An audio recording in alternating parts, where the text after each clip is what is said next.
Namaskar. Today we are discussing about Hasta Mudras. It's a unique subject because Hasta Mudra is not something that you might have just come across on your everyday routine day to day life. Well, Hast means hands in Sanskrit language, which is like almost the mother of most Indian languages, and lot of connect with a lot of other European languages and other languages around the world. The word Hast means hand. Mudra.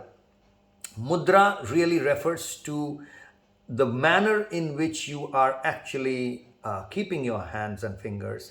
And this is connected, it has been believed or assumed that this is connected with your emotions, with your attitude, with your feelings, with the energetic state of your being. Now, this is the connection that it's been believed that these are connected. What you do with your hands, how you actually hold your fingers is connected with your attitude, your feelings. So, mudra, the word mudra is often translated or understood as attitude or feelings and emotions and energy flow. There is also a belief that the energy that is flowing within you, which is obviously scientifically completely validated, that we are a being that is made up of an energy flowing all the time, the signals flowing through our nervous system, and it's all about energy flow. It's not anything esoteric, or it's not anything that's very mumbo jumbo spiritual, new agey, nothing like that. It's or very traditional old age kind of belief. It's absolutely established fact that we are a bundle of energy. And how this bundle of energy, that's the pranic, that's the vital force, life force as it's called, how this force connects with the larger forces that's running this entire universe, all the planetary systems and everything. It's believed that there is a connection. And it's not completely kind of haywire belief. Even if you try to think logically, you would assume that there has to be some connection. Now, this connection, what is this connection? How does it work? Again, it has been believed that how you hold your fingers and how you hold your hands at any point of time has a bearing on how exactly this connection is established between the energy that's flowing within you and the energy that's flowing in the whole universe. And it's not just to do with the hands. It's also believed that how you actually hold your body postures, and that's the crux of all the asanas that we do. So all in yoga asana, as you know. So all the body postures has a connect with how exactly the energy in your body is connecting with the flow of energy in the whole universe. So the mudras are really meant to establish that connection. And mudras, hence, are of different types, which would connect with which connects with your body postures, with your hand postures, with your head postures. Head postures include how you actually hold your eyes and tongues and so many different kind of aspects of your physical body. Now, Hasta Mudra refers to how you actually hold your hands, what you do with your hands at any point of time. And so that's something that seems pretty obvious, that needs to be addressed when you're designing or creating or following a sadhana paddhati, a process of your daily routine.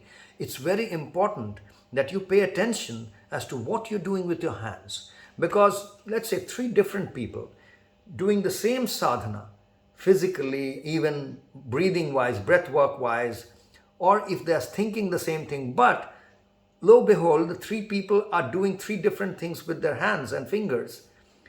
They are probably not going to get the same results because they're doing three different things.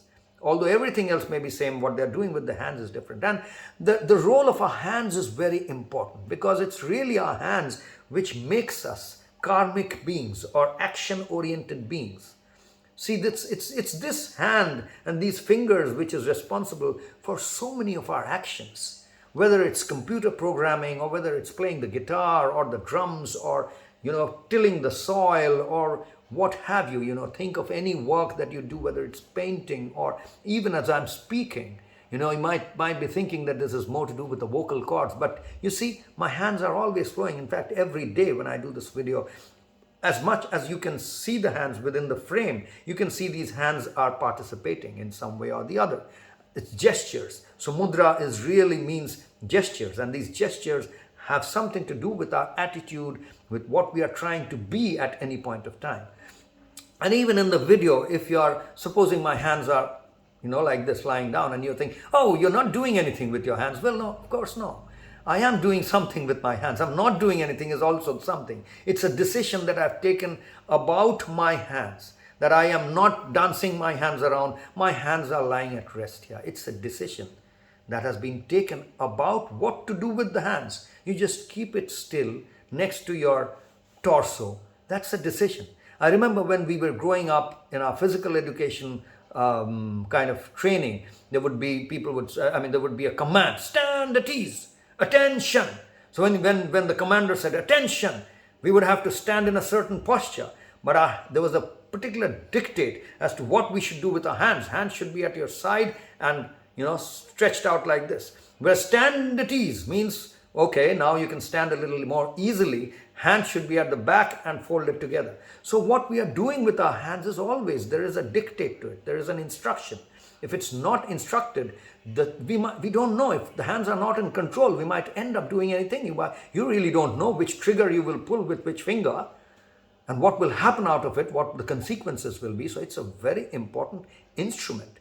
In fact, I would go as much to say this is really the instrument which makes us human. Because if you look at all animals, most animals, four-legged animals, four-limbed animals, are using all four limbs just to go from point A to point B, locomotion. Whereas we humans have kind of freed up these two limbs. So we don't need these two limbs in order to move, in order to walk, in order to stand. Locomotion does not require the use of these two limbs. So these two have been freed up. And now that they've been freed up, we are doing so many different things with this, which is what is making us human. It's almost a definition of all the work, all the activities that we do, which are so different from all the other animals, which makes us humans. So this is an important aspect of our being. So we got to define what we do with this when we are doing our sadhana. So now from this, let me come to exactly relating it to how we use our hands when we are actually practicing our daily routines. So take Pranlila Upasana, take Shakti Stretch Aradhana, or you take Stamiflex Arati, the three primary kind of foundational practices that make up this Karma Yoga for 21st Century's Fit for Life program. Now, you will see that there is always something, there is an instruction, there is a way by which I'm moving my hands at any point of time. Now, what am I actually trying to do with my hands? Yes, of course, if you watch carefully, the fingers are in certain kind of mudras, traditional mudras. Well, this traditional mudra defines what is called Jnana Mudra or Chin Mudra, as they are called. So the way it works is, you actually fold your index finger and bring it to the root of your thumb, and you keep your the other three fingers straight, and you hold your hand like this. Now, if it is facing upwards towards the sky, that's one kind of mudra, and if it's facing downwards, that's another kind of mudra, Dhyana Mudra and Chin Mudra. Those are the names. It doesn't really matter. You might call this by any other name. Should not fight. Someone might say, no, this is Dhyan Mudra, this is Chin Mudra. Others will say, this is Chin Mudra, that is Dhyan Mudra. Don't get into those debates. You call it Pan Mudra or Tun Mudra. Doesn't matter. As long what you call it is not a matter. There's no fight about the names. The fight should be about the method and the benefits, what it does, what it does not.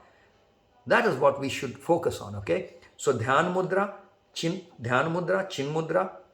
Then there are other mudras. For example, if you keep this the same and you touch the middle finger and the ring finger to the tip of your thumb and keep your little finger straight, that's another mudra. So This is one way of keeping the mudra. Then you can keep your hands like this. Generally during meditation, this is a very common way in which you just, it rests on your on the foot, on your feet. If you're sitting in Padmasana or Sukhasana or Siddhasana, you just rest. That's Bhairava Mudra. So these are different mudras. I'm not getting into the traditional explanations because you will find all that. That's all well documented for hundreds of years now, and you will find enough about that, about these things already. And you will also find how science is now conducting research to really check out all those claims, all the hypotheses which have been made by the yogis for years. Science is coming up with the instruments to precisely and accurately see whether the claims that have been made over thousands of years, over the traditions, what the traditions have passed on to us, how valid they are on the bedrock of scientific inquiry, empirical evidence.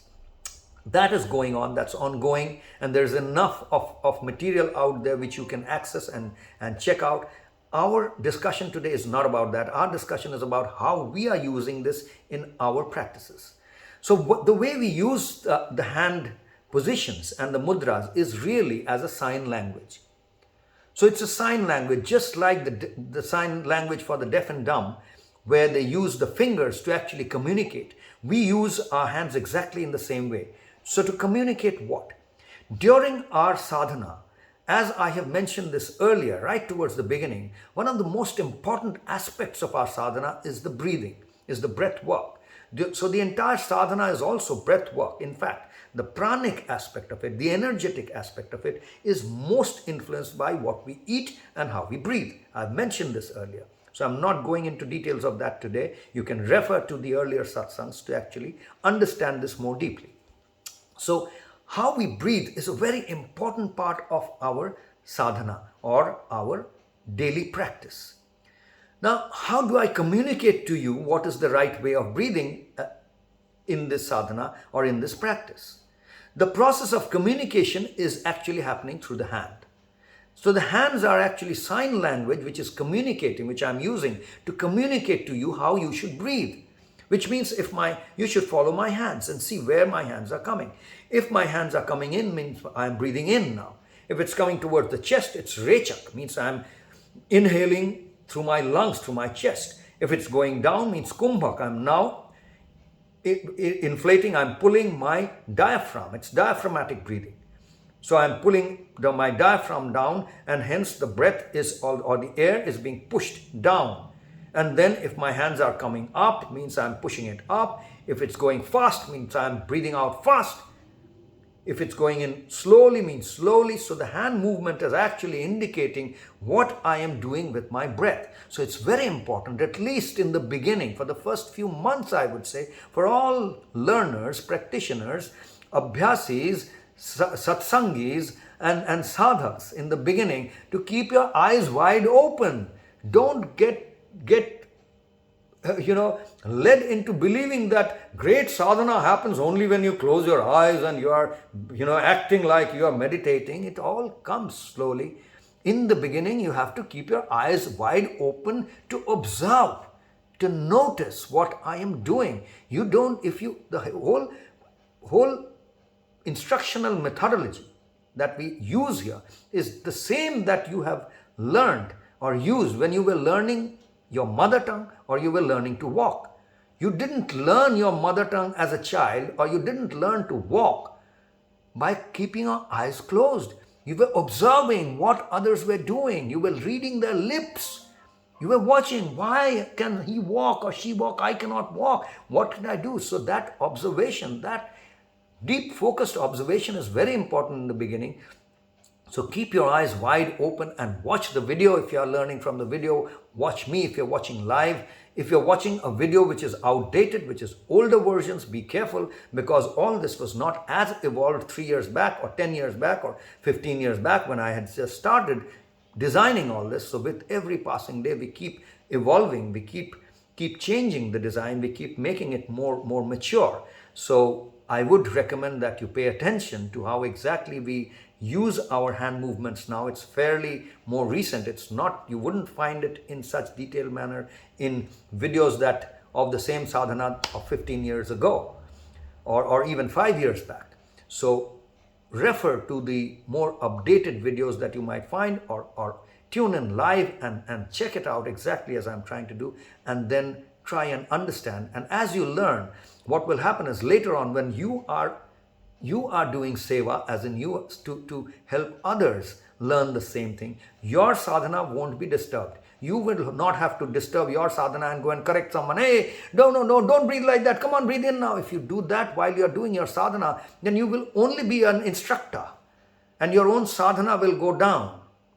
So the whole process of this sadhana has been designed in a manner so that we can remain sadhaks perpetually, all our lives, for every lifetime. Because sadhana is something that doesn't end. You cannot say that I have become a complete sadhak now, I am fully enlightened and hence there is end of my sadhana. Now I am qualified to only become a guru and teach, and to hell with my sadhana, I am complete. No. That anyone who does that, be careful of such instructors, such teachers, such sadhaks, irrespective of how deep they might have reached in their sadhana. So the whole process has been designed in a manner so that we can all, each of us, continue our sadhana and just share the fruits of it with others, with our satsangis, with our group mates, batchmates who are learning from us. So that's really the crux of our hand movements. It's a sign language for the breathing pattern that we follow, that we want everyone to follow as they are doing the sadhana. I hope that's going to be of use to you as you participate more deeply in this whole program and try to benefit from it. That's all for today, folks. Take it easy and take care. Namaskar.